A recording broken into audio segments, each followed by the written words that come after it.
सबको जय मसीह की। तो परमेश्वर का हम धन्यवाद देते हैं। परमेश्वर ने हमें आज का दिन दिया है।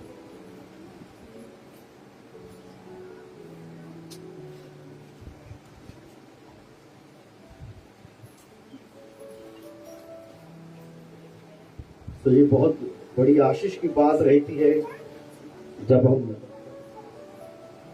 परमेश्वर की उपस्थिति में रहते हैं।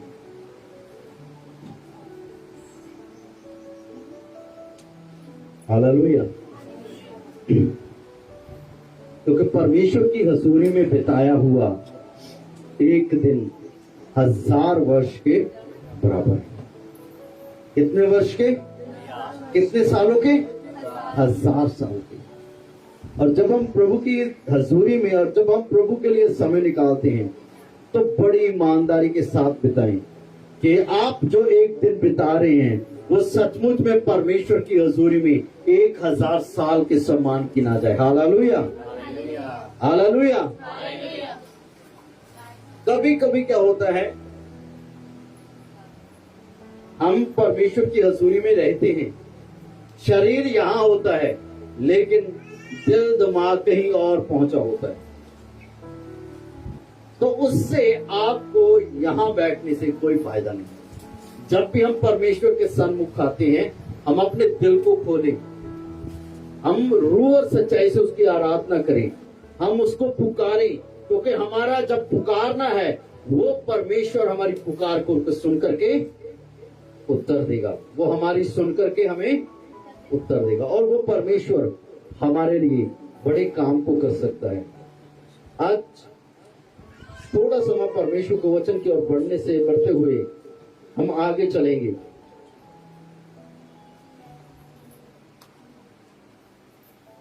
मत्ती रचित सुसमाचार 15 अध्याय उसका 21 वचन से लेकर के 28 वचन तक।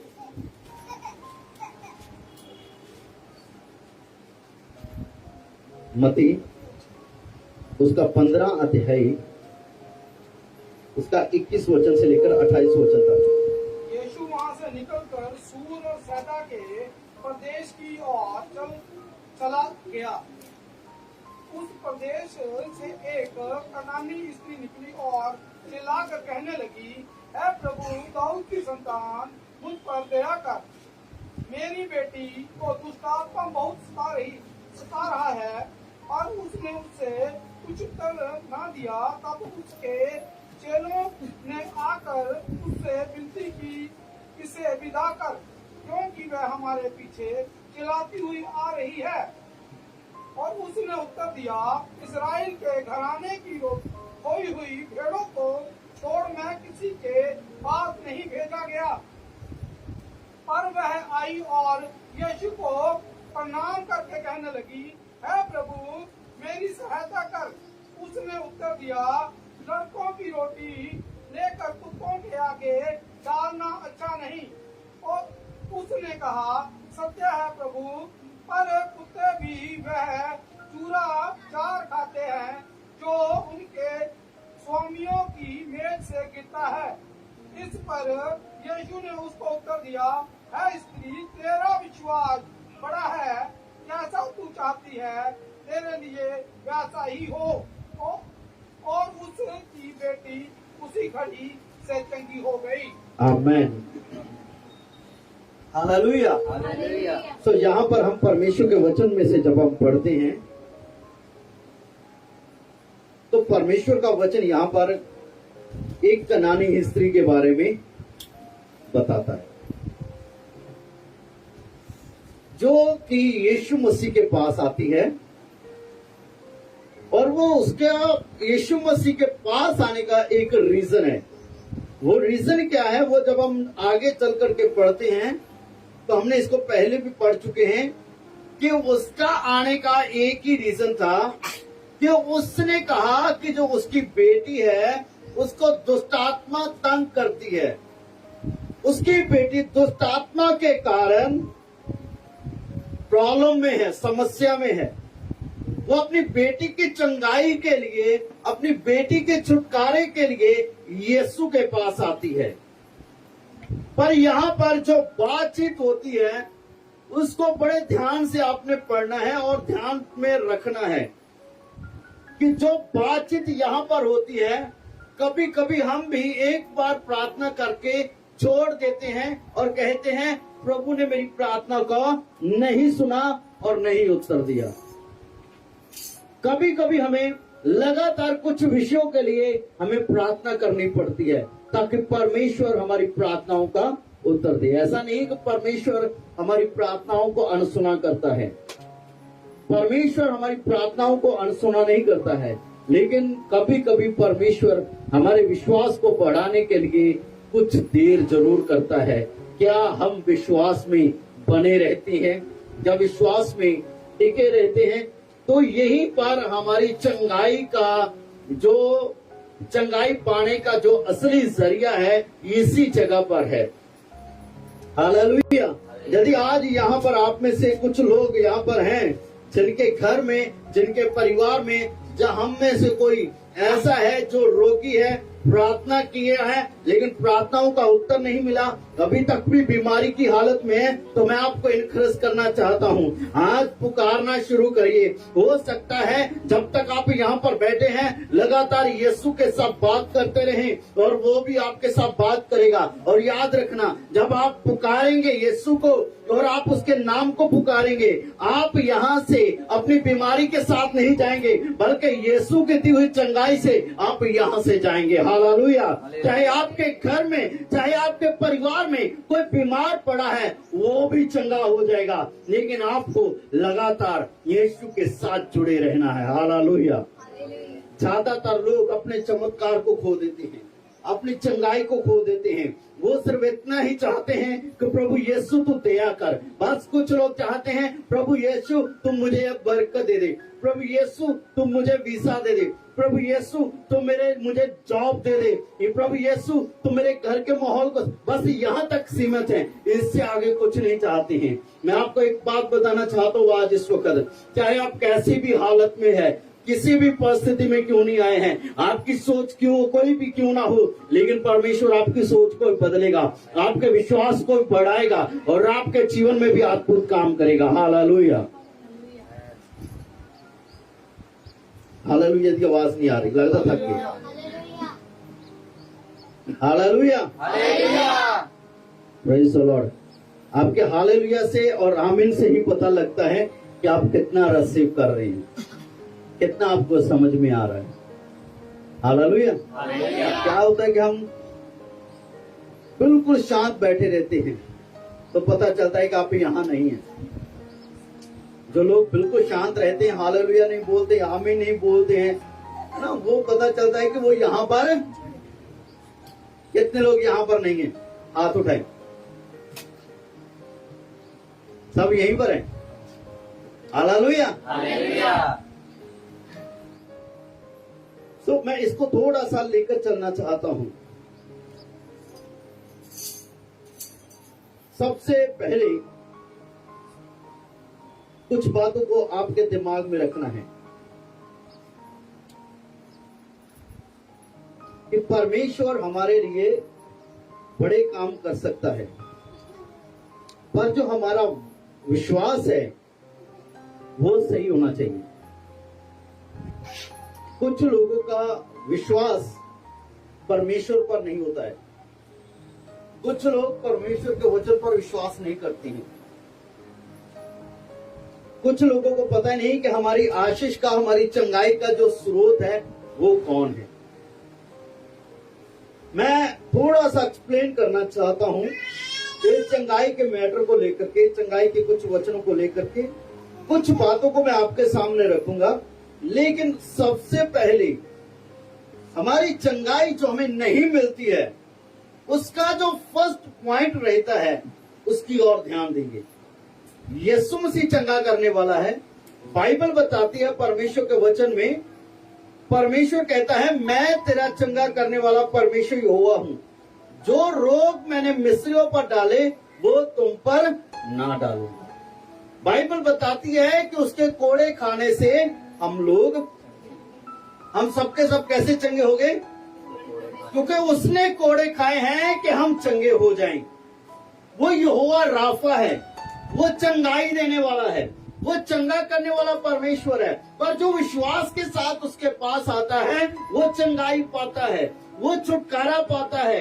आपके बंधन क्यों ना हो, आप कितने पीढ़ियों के शराब के अधीन क्यों ना हो, परमेश्वर आपको आजाद कर सकता है। यहाँ पर ये कनानी स्त्री की जो बेटी है उसी घड़ी चंगी हो जाती है जब उसने अपना विश्वास यीशु को दिखाया। आप भी चंगाई, आप भी अपना छुटकारा इसी समय पा सकते हैं, सिर्फ आपको अपना विश्वास दिखाना है। हालेलुया। अपने विश्वास को दिखाना शुरू करें। उस स्त्री के बारे में सोच करके देखें जिसको 12 साल से लहू बहने की बीमारी थी। उसके मन में यह विश्वास था कि यदि मैं उसके पल्ले को छू लूंगी, उसके कपड़े की चोर को छू लूंगी तो चंगी हो जाऊंगी। उसने ये नहीं कहा कि यीशु मसीह मुझ पर हाथ रखे। वो पीछे से गई, बिना यीशु को बताए, बिना चेलों को बताए वो पीछे से जाती है और यीशु के पल्ले को छू लेती है और उसका लहू बहना वहीं बंद हो जाता है, उसी घड़ी बंद हो जाता है। हम उस परमेश्वर की हजूरी में हैं, वो वायदों का सच्चा और वफादार है। हम अपने विश्वास को अपने परमेश्वर पर लगाएं जो कभी नहीं बदलता, जो आज और कल और युगन युग एक सा है, वो यहीं पर है। हालेलुया।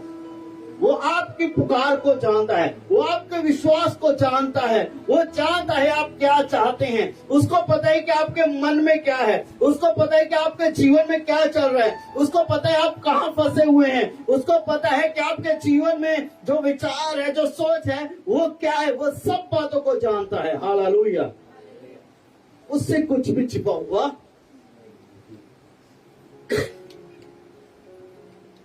हालेलुया, वो सब जानता है। इसीलिए मैं कहता हूं जब यहाँ पर बैठे हैं अपने विश्वास को बढ़ाएं, यीशु को अपने मन में पुकारना शुरू करें। उस स्त्री की तरह जिसने कहा प्रभु के जब मैं एक पल्ले को छू लूंगी तो चंगी हो जाऊंगी। हालेलुया। बहुत सारे लोग आए जिनको यीशु मसीह ने बोला जब तेरे विश्वास ने तुझे चंगा किया। कुछ लोगों के सिर के ऊपर हाथ रख करके उन्हें चंगा किया, कुछ लोगों के लिए वचन को बोल दिया। वो परमेश्वर आज भी आपके लिए अद्भुत काम कर सकता है। हालेलुया।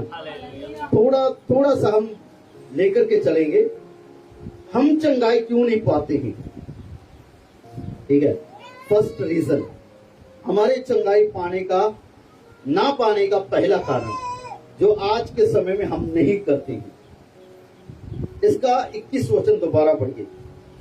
यीशु वहां से निकलकर सूर और सैदा के प्रदेश की ओर चला गया। हाँ, क्या लिखा है? यीशु मसीह कहाँ गया? सूर और सैदा। इस जगह पर 2 शहरों के नाम है। क्या है? सूर और सैदा।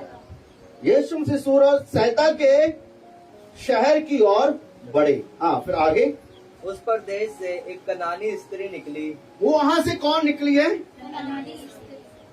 सबसे पहला पॉइंट है, सूर और सैदा जो शहर है, यीशु मसीह उसकी ओर जाते हैं और वहां से एक कनानी स्त्री सूर और सैदा की हदों में से बाहर आती हुई दिखाई देती है। हालेलुया। अभी यहाँ पर सूर और सैदा का क्यों जिक्र आया है और ये बहन सूर और सैदा के देश से निकली है, इसका हमारे जीवन के साथ क्या संबंध है और परमेश्वर क्या चाहता है। देखिए, यदि आप सूर और सैदा के बारे में थोड़ी सी जानकारी लेंगे तो आपकी समझ में कुछ बातें आ जाएंगी। पहली चीज मैं बताना चाहता हूँ, सूर और सैदा जैसे सदोम का शहर था, सदोम और अमोरा थे, वैसा ही ये एक देश है, सूर और सैदा। हालेलुया। और ये कहां पर था? कनान में। एक बात को समझना। हालेलुया। जब पुराने नियम में पढ़ते हैं तो परमेश्वर ने अपने लोगों को मिस्र से जब निकाला तो उन्हें कहां रखा? कनान देश ले जाने के लिए। और आपको बताना चाहता हूं, जिस जगह पर यह सूर और सैदा है, उस देश में, उस जगह पर, उन शहरों में जो लोग थे, वहां पर अशेर नाम का गोत्र, जो अशेरिय थे, जो 12 गोत्रों में से थे, उनमें से एक जो था इस शहरों में ठहरा था। एक वचन के साथ में बढ़ना चाहता हूं।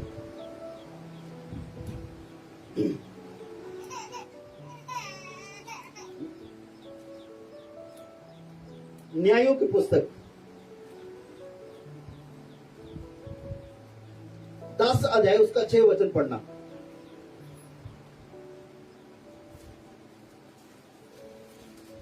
उसे हाँ जी। तब इस्राएलियों ने फिर यहोवा की दृष्टि में बुरा किया, अर्थात बाल देवताओं और अश्तोर देवताओं, आराम, सीदोन, मोआब, अम्मोनी और फिलिस्तियों के देवताओं की उपासना करने लगे और यहोवा को त्याग दिया और उसकी उपासना ना की। 10 का 6 दोबारा पढ़े। तब इस्राएलियों ने फिर यहोवा की दृष्टि में बुरा फिर किया। इस्राएलियों ने यहोवा की दृष्टि में बुरा किया। कब? जब वो कनान देश में शिफ्ट हुए और जो लोग सूर और सैदा के देश में थे, वहां पर उन लोगों ने क्या किया कि बाल देवताओं की पूजा करनी शुरू की। यानी कि उन्होंने क्या किया? परमेश्वर के विरोध में गुनाह किया, अपराध किया।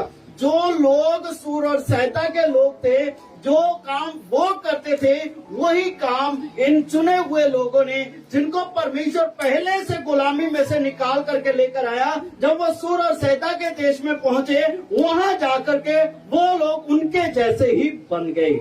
आज भी बहुत सारे विश्वासी लोग हैं, मसीही लोग हैं, जिन्होंने तौबा की, मन फिराया, बपतिस्मा लिया। बपतिस्मा लेने के बाद जिन हालातों से और जिन कामों से वो बाहर निकले थे, उन्हीं कामों में वापस वो लौट गए। जो लोगों को करते देखते हैं वही करते हैं। यदि हम में से कुछ भी ऐसे हैं, तो जिस जगहों से हम निकले थे, जैसा हमारा पाप वाला जीवन पहले था, यदि आज हम भी उन कामों की तरफ उन लोगों को करते हुए देखते हैं और हम भी उस साइड जा रहे हैं, तो याद रखना अब डेंजर जोन में है। हालेलुया। एक वचन और पढ़ना, पहला राजा 16 का 31। इसमें इस्बल के बारे में जिक्र है। 16 का 31, पहला राजा 16 का 31, जल्दी से। उसने 9 तक नातान के पुत्र योराबाम के पापों में चलना हल्की सी बात जानकर सिदोनियों के राजा इकबाल की बेटी इजबेल के ब्याह कर लिया। तब बाल देवता हाँ, बस। किससे ब्याह किया? इस्बल से। तो इस्बल कहाँ की थी? कहाँ की रानी है वो? सिदोनिया के राजा। हाँ, सिदोनिया की, जिसको हम क्या बोलते हैं? सैदा की, है ना? हालेलुया। तो कौन है रानी? इस्बल है। आपको पता है इस्बल का? जिसने परमेश्वर के भविष्यवक्ताओं को मार डाला। इज़राइल का चुना हुआ जो राजा था, जिसको परमेश्वर ने चुना था इज़राइल का राजा होने के लिए, अहाब ने क्या किया? वो जो रानी थी सैदा की, उसके साथ उसने क्या की? शादी की। तो जो काम इस्बल करती थी, वही काम राजा अहाब ने करने शुरू कर दिए। रिजल्ट क्या था? परमेश्वर ने अहाब को चुना था कि वह जो बाल की जो बड़ी बड़ी वेदियां हैं, बड़े बड़े मंदिर हैं, उनको वो गिरा दे। लेकिन क्या हुआ? अहाब ने पर उन वेदियों को गिराने की बजाय परमेश्वर के भवन में ही बाल की मूर्तियों को लगा दिया। पहले उसके अंदर क्या था कि वो परमेश्वर का चुना हुआ था, लेकिन इस्बल के साथ मैरिज करने के बाद, शादी करने के बाद, जो इस्बल कहती थी वो करता गया। उसने परमेश्वर के विरोध में और परमेश्वर की दृष्टि में इतने घृणित काम किए, जिससे ज्यादा बुरे काम किसी ने नहीं। तो वो रानी कहाँ की थी? सैदा की थी। सिदोनियों के नाम, यहाँ पर सिदोनिया लिखा गया है ना। मैं पूरा एक्सप्लेन नहीं कर पा रहा हूँ, लेकिन मैं आपको सूर और सैदा की एक तस्वीर बता रहा हूँ कि वो शहर परमेश्वर के कितने विरोध में थे।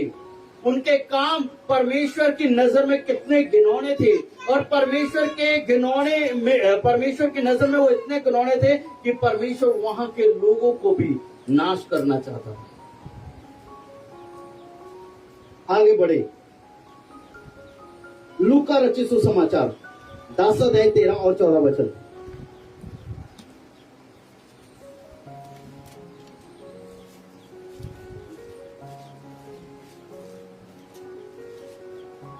हाय खुराजिन, हाय बैतसैदा, जो सामर्थ्य के काम तुम में किए गए, हाँ, यदि वे सूर और सैदा में किए जाते तो टाट ओढ़कर और रात में बैठकर क्या लिखा है परमेश्वर के वचन में?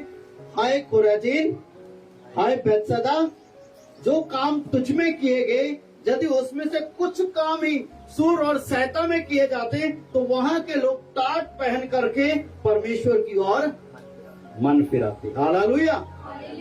वो परमेश्वर की ओर लौट आते। परमेश्वर ने सूर और सैदा के लोगों के बीच में कोई काम नहीं किए हैं। क्यों नहीं किए हैं? क्योंकि उन लोगों ने अपने कामों को नहीं छोड़ा है, उन्होंने अपनी बुराई को नहीं छोड़ा है, उन्होंने अपने पाप को नहीं छोड़ा है, वो पाप में बने रहे। एक बात बताना चाहता हूँ, प्रेरितों के काम 12 अध्याय उसका 20 वचन से लेकर 23 वचन तक, फिर इससे बाद में मैं आगे बढ़ना चाहता हूँ।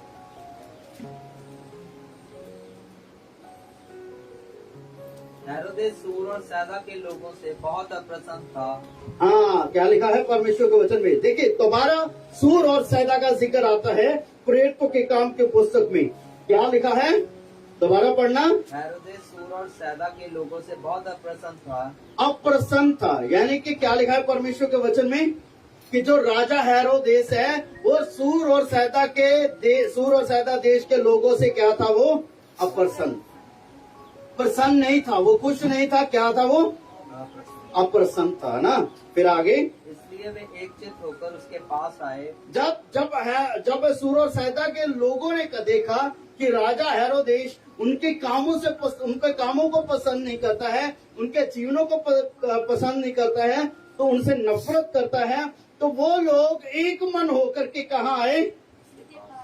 देखिए, कुछ लोगों का जो एक मन, यहाँ पर एक बंदे के जिक्र नहीं है, यहाँ पर है बहुत सारे लोग हैं जो सूर और सैदा के हैं, वो एक मन होकर के किसके पास आते हैं? राजा के पास आते हैं। उनकी जो बुराई है उसका जिक्र है यहाँ पर। फिर आगे, और बलास्तुस को, जो राजा का एक कर्मचारी था, फिर उन्होंने क्या किया?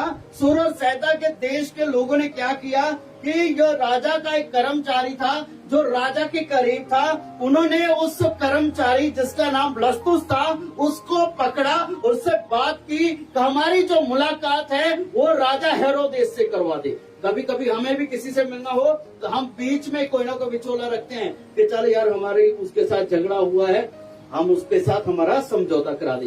तो यहाँ पर सूर और सैदा के देश के लोगों ने क्या किया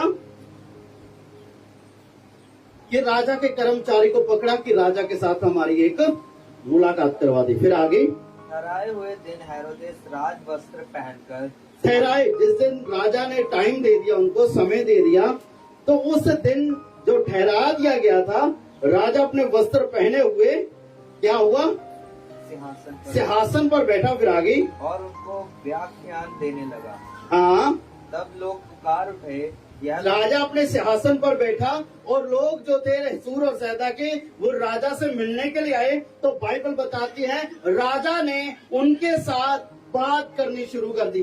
जैसे ही राजा के मुंह से लफ्ज निकले, शब्द निकले, बात निकली, तो इन सूर और सैदा के देश के लोगों ने एक बड़ी गलती की। हाँ, तब लोग पुकार उठे, जो सूर और सैदा के, सुनिए ध्यान से, हालांकि हम बहुत बार गलतियां कर देते हैं, बड़े ध्यान से सुनना। सूर और सैदा के देश के लोगों ने क्या किया?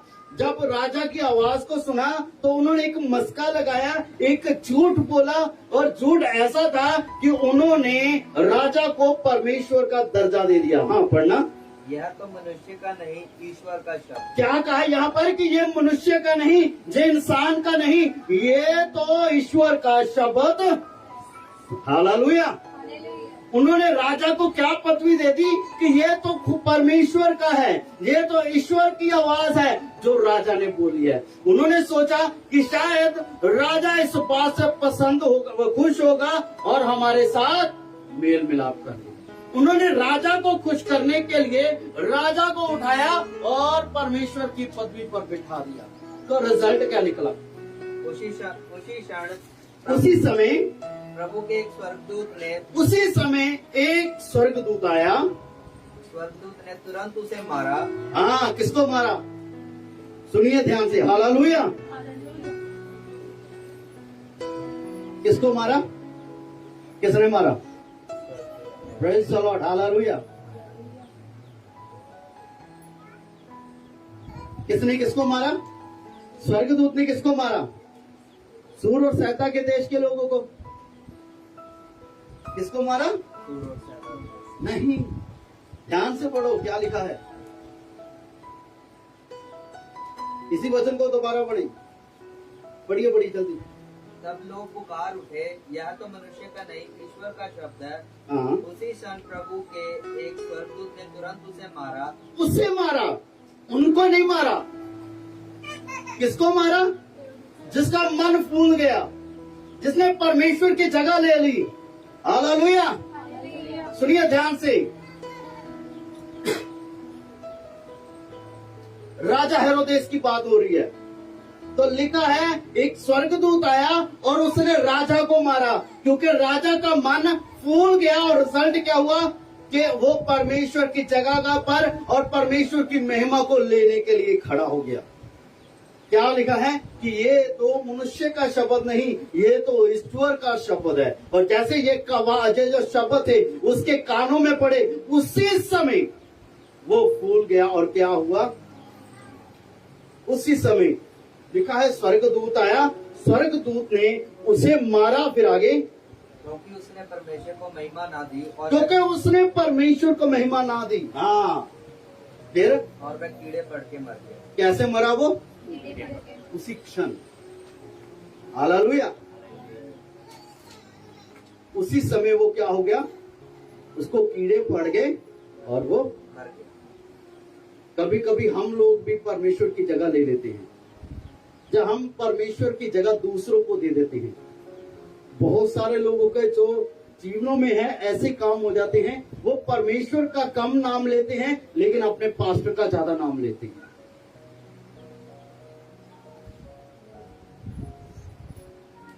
वो क्या करते हैं? वो परमेश्वर की जगह एक पासवान को दे देते हैं, लेकिन जो पासवान उसमें भी सहमत होता है। याद रखना, न्याय यदि राजा के ऊपर आएगा तो परमेश्वर के दास लोगों के ऊपर भी परमेश्वर का न्याय आ सकता है। Hallelujah, hallelujah. सो यहाँ पर सूर और सैदा ने क्या किया? राजा को परमेश्वर के समान खड़ा करके उसको ही मरवा दिया। ये सूर और सैदा के देश की क्वालिटी ऐसी थी कि जिसके साथ मिलते थे उसको भी पाप में गिरा देते थे। जहां पर भी जाते थे वहां पर लोगों को अपने साथ मिला लेते थे। कहने का मतलब वो शैतान के लिए एक ऐसा अड्डा बन गया सूर और सैदा कि जहां पर लोग परमेश्वर के आज्ञाकारी ना रहे बल्कि अनाज्ञाकारी हो जाएं। यहाँ के लोग व्यभिचार में फंसे हुए, मूर्ति पूजा में फंसे हुए, बुरे कामों में फंसे हुए सूर और सैदा के लोग थे। तो उनके अंदर एक ही क्वालिटी थी, जब भी वो किसी भी जन से मिलते थे उसको अपने साथ मिला लेते थे। राजा अहाब सबसे बड़ी उदाहरण है, परमेश्वर का चुना हुआ राजा है। यहाँ पर हेरोदेस एक राजा है, यो यहूदियों का राजा है, वो भी सेम यहाँ पर उसी जगह पर देखते हैं। तो ऐसे बहुत सारी जगहों पर, इतना समय नहीं है कि मैं वचन लेकर के बहुत सारी बातों को बोलूं, लेकिन एक बात बताना चाहता हूँ। सूर और सैदा जो था वो परमेश्वर की नजर में एक ऐसे शहर हैं जिन्होंने परमेश्वर के विरोध में लगातार अनाज्ञाकारी की है और परमेश्वर के विरोध में रही।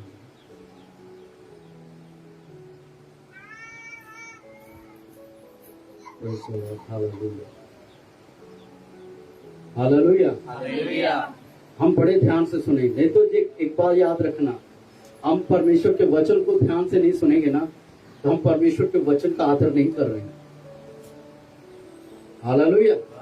परमेश्वर के वचन का आदर करें। बाइबल बताती है कि परमेश्वर अपने बड़े नाम से ज्यादा महत्व अपने वचन को देता है। हालेलुया। उसका वचन बहुत सामर्थ्य है, वो आपके जीवन को और आपके हालात को बदल सकता है। हालेलुया। सो यहाँ पर लिखा हुआ है परमेश्वर के वचन में, ये स्त्री सूर और सैदा की देश में से निकल के आई। आज पहला कारण जो लोग चंगाई नहीं पाते हैं वो यही है कि वो सूर और सैदा के देश की पनाह में है। यदि आप चंगाई नहीं पा रहे हैं, यदि आप छुटकारा नहीं पा रहे हैं, और यदि आपके जीवन में आशीष नहीं है और यदि आपके जीवन में परमेश्वर का चमत्कार नहीं है, तो याद रखना आप किसकी पनाह में हैं। हालेलुया। बहुत सारे लोगों को नहीं पता है। यदि आप चंगाई नहीं पा रहे, आशीष नहीं पा रहे, आपके जीवन में उन्नति नहीं, आपके द्वार बंद हैं, तो समझ लीजिए आप सूर और सैता की जगह पर बैठे हुए हैं। जरूरत है जैसे ये स्त्री सूर और सैता की देश में से, शहर में से निकल के यीशु की तरफ भागी है। आज आपका समय है कि आप अपनी बुराई वाली जगह से, पाप वाली जगह से, पाप वाले स्वभाव से, नफरत वाले स्वभाव से बाहर निकल करके जहाँ यीशु है वहां पर आ जाए। Hallelujah, hallelujah, hallelujah. निकल आए, अपने झूठ से बाहर निकल आए, अपने धोखे से बाहर निकल आए जिससे आप लोगों को धोखा देते हैं। शैतान बहुत चुस्त है, वो आपके जीवन को बर्बाद करने के लिए वो आपको ऐसे लोग मिला देता है, ऐसे दोस्त मिला देता है, ऐसे भाई बहन मिला देता है जो आपको परमेश्वर के पास जाने से रोकते हैं। हालेलुया। बहुत सारे दोस्त, बहुत सारे मित्र, बहुत सारे भाई बहन, बहुत सारे रिश्तेदार आपके जीवन में आ जाते हैं जो आपको आराधना में जाने से, प्रार्थना में जाने से और परमेश्वर की हजूरी में जाने से रोकते हैं। बल्कि जैसा वो करते हैं वो भी कहते हैं, अरे भाई हम भी डांस करते हैं, आप भी डांस करिए। हम ऐसा बोलते हैं, आप भी करिए। याद रखना आज के समय में बुराई का इतना असर है कि ज्यादातर मसीही लोग दूसरों को बुराई करता हुआ देख करके, चलो इसको क्या हुआ हमें भी क्या होगा, ये कर रहे हैं हम भी करते हैं। ज्यादातर लोग इसी कारण से दलदल में फंसे हुए हैं। प्रार्थना के समय 10 मिनट की प्रार्थना की और आराधना के समय सिर्फ दिखावटे के लिए आराधना की, लेकिन जीवन में वही कड़वाहट है, वही पाप है, वही बुराई है। हम वो सूर और सैता की हदों से बाहर नहीं निकल रहे हैं। याद रखना, सूर और सैता की जो इस्बल स्त्री है, जो रानी है, उसने राजा आपको बहका दिया। तो याद रखना, जो पाप में फंसे हुए लोग हैं वो आपको भी बहका देंगे, वो आपको भी गुमराह कर देंगे।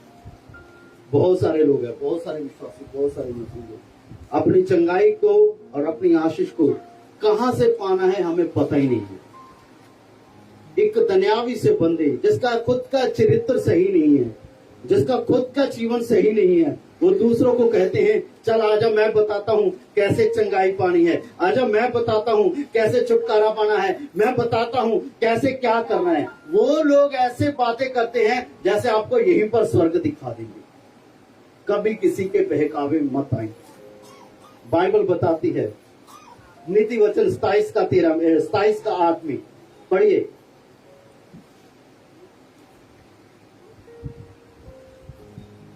आपकी चंगाई का स्रोत कोई चर्च नहीं हो सकता है, आपकी चंगाई का स्रोत कोई पासवान नहीं हो सकता है, आपकी चंगाई का स्रोत कोई हीलिंग स्टेशन नहीं हो सकता है। आपकी चंगाई का स्रोत सिर्फ एक ही है और वो है यीशु मसीह। हालेलुया।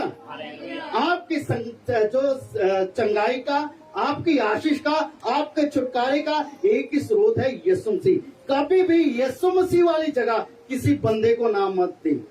ये मत कहें अरे फलानी जगह पर ऐसा काम हुआ, ढिमकानी जगह पर ऐसा काम हुआ, अरे वहां पर चले जाओ, इस जगह पर चले जाओ, वहां चले जाओ। ऐसे लोगों के पीछे मत चलिए, लेकिन उस बंदे के पीछे जरूर चलें जो आपको यीशु के पास लेकर।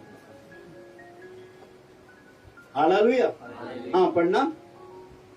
स्थान छोड़कर घूमने वाला मनुष्य उस चिड़िया के समान है जो घोंसला छोड़कर उड़ती फिरती है। हाँ, स्थान छोड़ करके घूमने वाला इंसान उस चिड़िया के समान है जो घोंसला छोड़ करके उड़ती फिरती है। हालेलुया। कभी भी इधर उधर मत घूमे चंगाई के लिए। चंगाई आपके लिए वहीं पर है जहां पर परमेश्वर ने आपको रखा हुआ है, यीशु के पास है। यीशु मसीह का सारे थके मंदिर बहुत से कभी लोगों मेरे पास आओ मैं तुम्हें आराम दूंगा। कभी भी हमेशा ही छोटा सा सर दर्द आ गया, चलो पास्टर के पास चले जाते हैं। पीठ दर्द होगी, पेट दर्द हो गया है ना, बुखार आ गया, छोटी छोटी चीजें आई, हमेशा एक पास्टर के पास ना भागे, बल्कि यीशु के पास चले आए। हाँ, कभी कभी हमें जरूरत तो पड़ती है, जब हम विश्वास में वीक होते हैं, कमजोर होते हैं, तब हमें जरूरत पड़ती है कोई हमारे लिए प्रार्थना करे। पर लगातार यदि आप ये हैबिट बना चुके हैं कि कोई हमारे लिए प्रार्थना करे, तो वो गलत है। कहीं पर भी पूरी बाइबल के अंदर में कोई भी मुझे दिखा दे, कहीं पर भी ये नहीं लिखा हुआ मिलेगा आपको कि जाओ और प्रार्थना करवाओ। कहीं पर नहीं मिलेगा आपको बाइबल के अंदर कि जाओ प्रार्थना करवाओ।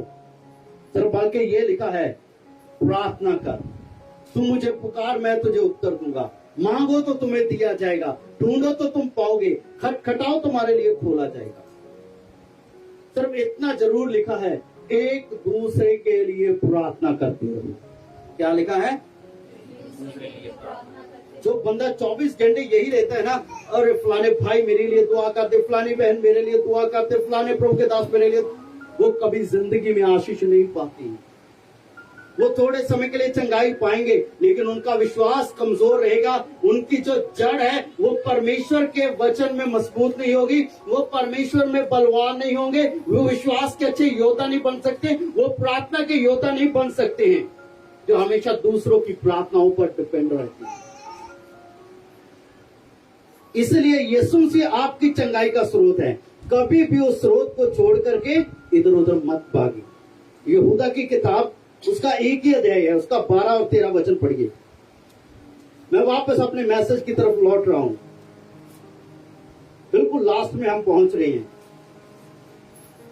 दूसरा जो रीजन है वो यही है, ज्यादातर विश्वासी लोग चंगाई क्यों नहीं पा पाते हैं। पहला था कि वो अपनी जगह से, अपने पाप से, अपनी बुराई से बाहर नहीं निकलते हैं, अपनी गंदगी से और अपने गंदे सोच विचार से, गंदी बातों से बाहर नहीं निकलते हैं, इसलिए वो चंगे नहीं होते हैं। दूसरा, वो लोग जिनकी चंगाई का स्रोत यीशु मसीह है, छुटकारे का स्रोत यीशु मसीह है, आशीष का स्रोत यीशु मसीह है, पर वो भटकने वाले हैं, वो भटकाने वाली आत्माओं के पीछे चलते हैं, वो कभी चंगे नहीं होते हैं। हाँ, यहूदा 1 का 12 और 13 वचन पढ़िए। ये तुम्हारी प्रेम सभाओं में तुम्हारे साथ खाते पीते, समुद्र में छिपे हुए चट्टान सरीके हैं, और भेड़ धड़ अपना ही पेट भरने वाले रखवाले हैं। वह निर्जल बादल है जिन्हें हवा उड़ा ले जाए। वे निर्जल बादल हैं जिन्हें क्या है? हाँ, वे निर्जल बादल हैं जिन्हें हवा, फिर आगे, पतझड़ से निष्फल पेड़ हैं। पतझड़ के निष्फल पेड़ हैं, हालेलुया, जिनको फल नहीं लगता है। आपने कभी देखा है सूखे पत्ते को? हालेलुया, सब इधर ध्यान करें। सूखे पत्ते को देखा है? नहीं देखा है? किसने देखा है सूखा पत्ता? हालेलुया, सिस्टर सरिता ने नहीं देखा ना? हालेलुया, सूखे पत्ते को बाहर रख दे, जिधर हवा चलेगी वो उधर ही भागेगा। भागता कि नहीं भागता? यदि हवा पूरब की चलेगी तो पूरब की तरफ, पश्चिम की चलेगी पश्चिम की तरफ, उत्तर की तरफ चलेगी उत्तर की तरफ, और दक्षिण की तरफ चलेगी दक्षिण की तरफ, तो उसका रिजल्ट क्या होगा? एक दिन वो आग में डाला जाएगा। पर जो पत्ते हरे हैं और पेड़ के साथ में हैं और डाली के साथ जुड़े हुए हैं, वो कभी भी हवा के उड़ाए उड़ करके कहीं नहीं जाते। हवा का असर उनके ऊपर होता है, लेकिन वो कभी भी टूट कर अपने डाली से नीचे नहीं गिरते हैं। Hallelujah, hallelujah. कभी भी अपनी जगह को ना छोड़ें, कभी भी अपनी आंखों को अपने जिंदा खुदावंद यीशु मसीह की तरफ से ना हटाएं, कभी भी इधर उधर मत भागें। Hallelujah, hallelujah. आपका एक ही स्रोत है, वो है यीशु मसीह। हालेलुया। ज्यादातर लोग अपनी चंगाई नहीं पा पाते हैं, अपना छुटकारा नहीं पाते हैं, आत्मिक और शारीरिक बढ़ोतरी नहीं पाते हैं, क्योंकि उनको उनके स्रोत का नहीं पता है।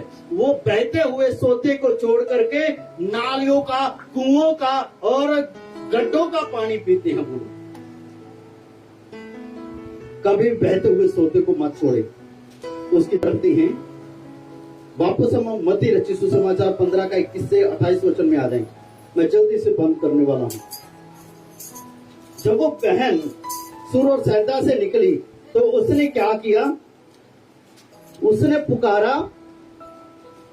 हे परमेश्वर, हे प्रभु, हे स्वामी, दाऊद की संतान, मुझ पर दया कर, क्योंकि मेरी बेटी को दुष्ट आत्मा सताता है। हालेलुया। फिर आगे 23 वचन पढ़ना। पर उसने उसे कुछ उत्तर न दिया। हाँ, यीशु मसीह ने क्या किया? Praise the Lord, hallelujah. Yeshu Masih ने उस स्त्री को कोई उत्तर, कभी कभी हम भी कहते हैं प्रभु ने मुझे उत्तर नहीं दिया, प्रभु ने मेरी प्रार्थना को नहीं सुना, लेकिन वो स्त्री क्या करती है? फिर पुकारती है। फिर आगे 23 वचन पढ़ना। तब उसके चेलों ने आकर उससे विनती की, इसे विदा कर, क्योंकि वह हमारे पीछे चिल्लाती हुई आ रही है। वह हमारे पीछे कैसे आ रही है? तीसरी चीज, तीसरा पॉइंट जो जिससे हम चंगाई नहीं पाते हैं, हम आशीष नहीं पाते हैं, हम आत्मिक और शारीरिक बढ़ोतरी नहीं पाते हैं। तीसरा रीजन ये है कि हम कभी भी यीशु मसीह के पीछे चिल्लाते हुए नहीं जाते हैं। हम क्या करते हैं? प्रभु दया कर, प्रभु दया कर, प्रभु दया कर। आंखें भी नहीं बंद की होती हैं, समा देखते हैं, 10 मिनट हो गए, आधा घंटा हो गया, 15 मिनट हो गए, है ना। उनकी नजर यीशु की तरफ नहीं, उनकी नजर उनकी घड़ी की तरफ होती है कि मैंने इतना समय प्रार्थना कर लिया। ये सब छोड़ दी, हम उस परमेश्वर के पीछे चलते हैं, हम उसकी आराधना करते हैं, हम उसको पुकारते हैं जो सर्वशक्तिमान परमेश्वर है। हालेलुया। उसको पुकारें। इतना समय नहीं है, लेकिन बाइबल बताती है कि यीशु मसीह जब अपने दिनों में था, इब्रानियों के पत्री में लिखा हुआ है कि यीशु मसीह ने ऊंची ऊंची पुकार के आहें भर भर के प्रार्थनाएं की। तो हमें भी कैसे प्रार्थनाएं करनी है? मुंह में करनी है, मुंह में आराधना करनी है कि दूसरा बंदा ना सुन ले। जब हमारा दिल नहीं प्रभु के लिए खुलेगा, हमारा मुंह भी नहीं खुलेगा। हालेलुया। जब हमारा परमेश्वर की उपस्थिति महसूस करेंगे, हमारी आंखों से आंसू बहेंगे, हमारा मुंह खुलेगा, हम ऊंचे से पुकारेंगे, हमें किसी की शर्म नहीं आएगी, हम लगातार प्रभु को पुकारते रहेंगे। चेले कहने लगे, प्रभु इसे विदा कर, ये हमारे पीछे चिल्लाते हुए आ रही है। हालेलुया। एक दिन आवाज में पुकारा और यीशु उसके कारण खड़े हो गए। याद रखना, आपकी ऊंची आवाज, आपका चिल्लाना, आपका आंसू बहाना, आपका दिल खोल करके परमेश्वर के पीछे चलना, एक दिन यीशु को आपकी तरफ ले आएगा। हालेलुया। तीसरा रीजन यही है, हम चंगाई नहीं पाते हैं, हम आशीष नहीं पाते हैं, क्योंकि हम क्या करते हैं? ज्यादातर लोग कहते हैं, पास्टर क्या करें? जब दुआ करने लगे हमें नींद आने लगी। क्यों नींद आने लगी? क्योंकि हम मुंह में दुआ करते हैं। मुंह बंद करके कभी रोटी खा के दिखाइए। हाँ जी, हालेलुया। अब आज क्या है? खाना है ना सबका। आज देखता हूं कितने लोग हैं जो मुंह बंद करके खाना खाएंगे। हैं? खा सकते हैं, दांत भी बंद हो, जीभ दांतों के नीचे हो, हैं, और आपके लिप्स एक दूसरे लिप्स के साथ जुड़े हुए हैं ना, तो देखता हूं कैसे खाना खा सकते हैं। जब आप खाना नहीं खा सकते हैं मुंह बंद किए हुए, तो कैसे यीशु आपके लिए रुक जाएगा? कैसे आप चंगाई पाएंगे? कैसे आप छुटकारा पाएंगे? याद रखना, कभी कभी हमें पागलों की नाई, याद रखना, जो विश्वास करने वाले लोग हैं ना, आप जो विश्वास करने वाले हैं, दूसरे दुनियावी लोगों की नजर में आप मूर्ख हो जाएंगे। वो आपको पागल कहेंगे, ऐसे ही चिल्लाते रहते हैं, ऐसे ही पुकारते रहते हैं। लेकिन जब आपका विश्वास सही है ना, तो याद रख लेना, जिस दिन परमेश्वर के बड़े काम आपके जीवन में होंगे ना, वो जो आपको मूर्ख कहते हैं, वो खुद को उनका एहसास हो जाएगा कि पागल ये नहीं, पागल तो हम थे, हमने इनके ऊपर विश्वास नहीं किया। एक दिन ऐसा, हालेलुया, हालेलुया, पुकारना शुरू कर दीजिए। यीशु मसीह ने, बाइबल बताती है, परमेश्वर के वचन में लिखा हुआ है,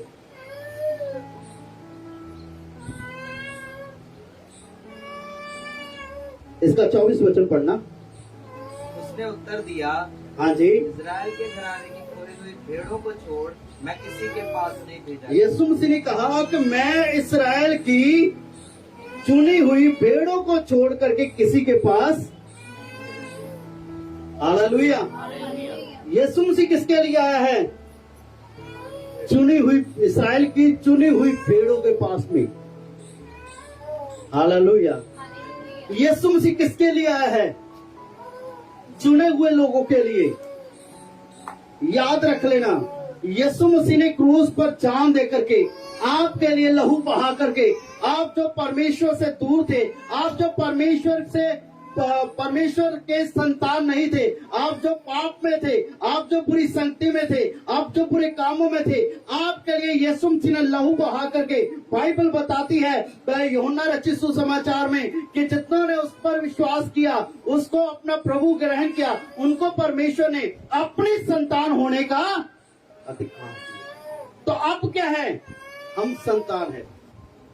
सो परमेश्वर का वचन जो बताता है कि यीशु मसीह ने कहा कि मैं इस्राएल की चुनी हुई भेड़ों को छोड़ करके किसी और के पास नहीं भेजा गया। आज आप कह सकते हैं, प्रभु मैं इस्राएल की चुनी हुई भेड़ हूं, क्योंकि आप चुने गए हैं, क्योंकि परमेश्वर के वचन में लिखा यीशु मसीह ने अपने लहू का दाम दे करके आपको खरीदा है, आपको छुड़ाया है, आपको बचाया है, आपको मोल लिया है। आप परमेश्वर की संतान है। आज आप कह सकते हैं, परमेश्वर मैं तेरी संतान हूं। हालेलुया।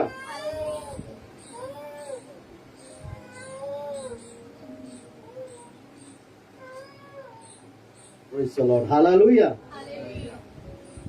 तो मैं आपको एक बात बताना चाहता हूं, जब परमेश्वर ने आपको संतान बनाया है, तो वो स्त्री आगे जाकर के क्या बोलती है?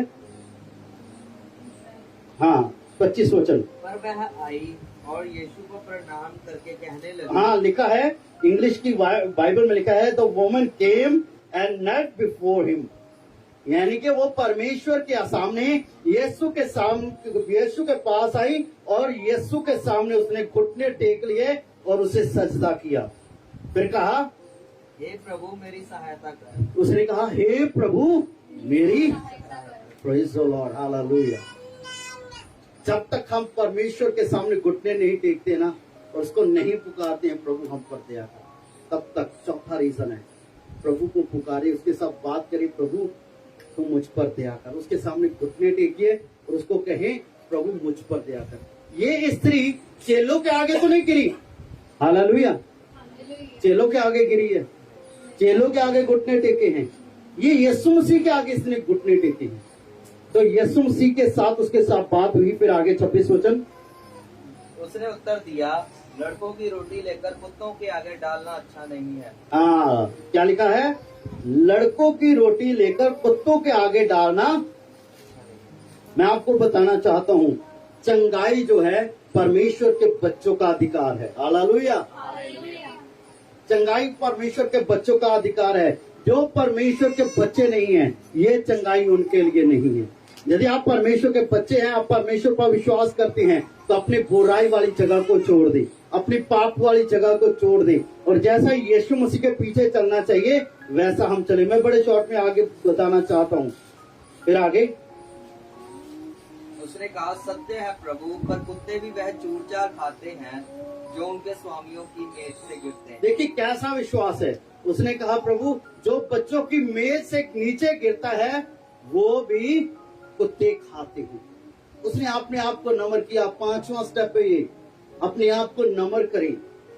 ऐसा ना कहें, नहीं प्रभु मेरी सुनता है तो कोई बात नहीं, ऐसी बात मत करें। घमंड ना दिखाएं। परमेश्वर घमंडियों को सामना करता है। परमेश्वर के सामने दीन बने, चंगाई के लिए दीन बने, आशीष पाने के लिए दीन बने, हमेशा का जीवन पाने के लिए दीन बने। हालेलुया। तो मैं आपको एक बात बताना चाहता हूँ, बाइबल बताती है परमेश्वर के वचन में, तो परमेश्वर ने जगत से ऐसा प्रेम किया तो उसने अपना इकलौता पुत्र दे दिया, ताकि जो कोई उस पर विश्वास करे वो नाश ना हो बल्कि हमेशा का जीवन पाए। और बाइबल बताती है, गलातियों की पत्री 4 अध्याय 6 और 7 वचन में लिखा हुआ है, आप घर जाकर के पढ़ लेना, लिख लीजिए। गलातियों 4 का 6 और 7 में लिखा हुआ है कि जब उसने आपको अपनी संतान बनाया तो उसने आपको संगी वारिस भी बनाया। आप परमेश्वर के राज्य के वारिस हैं। जो परमेश्वर का है वो आपका है। तो बाइबल बताती है, परमेश्वर के वचन में रोमियो का 8:32 में लिखा हुआ है कि जिसने अपने इकलौते पुत्र को रख न छोड़ा, उसका सरफा नहीं किया, तो उसके साथ वो आपको और वस्तुएं क्यों नहीं देगा। हालेलुया। जिसने आपका अपना इकलौता पुत्र आपके लिए दे दिया, वो आपको चंगाई क्यों नहीं देगा। लेकिन हमें अपने विश्वास को दुरुस्त करना है। परमेश्वर के वचन के आधार पर, परमेश्वर के वचन के अनुसार हमें अपने आप को दुरुस्त करना है, सही करना है। याद रखना, जो भेड़े बाड़े में नहीं है वो उसकी भेड़े नहीं है। जो उसके वचन के अनुसार आज्ञाकारी में नहीं चलते हैं, जो उसकी आवाज सुन करके, उसकी बातें सुन करके, उसके वचन को सुन करके नहीं मानते हैं, जो उसके वचन को रिसीव नहीं करते हैं और लगातार पाप में चलते हैं, अनाज्ञाकारी में चलते हैं, वो कभी भी चंगाई नहीं पाते हैं। आप चंगाई पा सकते हैं। परमेश्वर आप पर दया करना चाहता है। परमेश्वर आपको जीवन देना चाहता है। परमेश्वर आपको छुटकारा देना चाहता है। वो आपको बढ़ाना चाहता है, आत्मिक रीति से और शारीरिक रीति से भी। आप दुनियावी आश्चर्य भी पाएंगे और आत्मिक आश्चर्य भी पाएंगे, लेकिन आपको अपनी जगह छोड़नी होगी, जैसे ये कनानी स्त्री छोड़ करके आई है। Hallelujah, hallelujah. वो आई है, वो यीशु के पास आई है, वो यीशु के कदमों में गिरी है, उसने घुटने टेके हैं, उसने यीशु को पुकारा है। वैसा पुकारना शुरू कर। याद रखना, आपकी चंगाई, आपका छुटकारा दूर नहीं है। लास्ट का वचन जब हम पढ़ते हैं तो लिखा है, यीशु मसीह ने उसे कहा, जा तेरी बेटी चंगी हो गई। तेरे विश्वास के कारण तेरी बेटी चंगी हो गई। तो लिखा है आखिरी पॉइंट, उसी क्षण, उसी समय उसकी बेटी, प्रेज़ द लॉर्ड, हालेलुया, उसी समय उसकी बेटी चंगी होगी। ये समय आपकी चंगाई।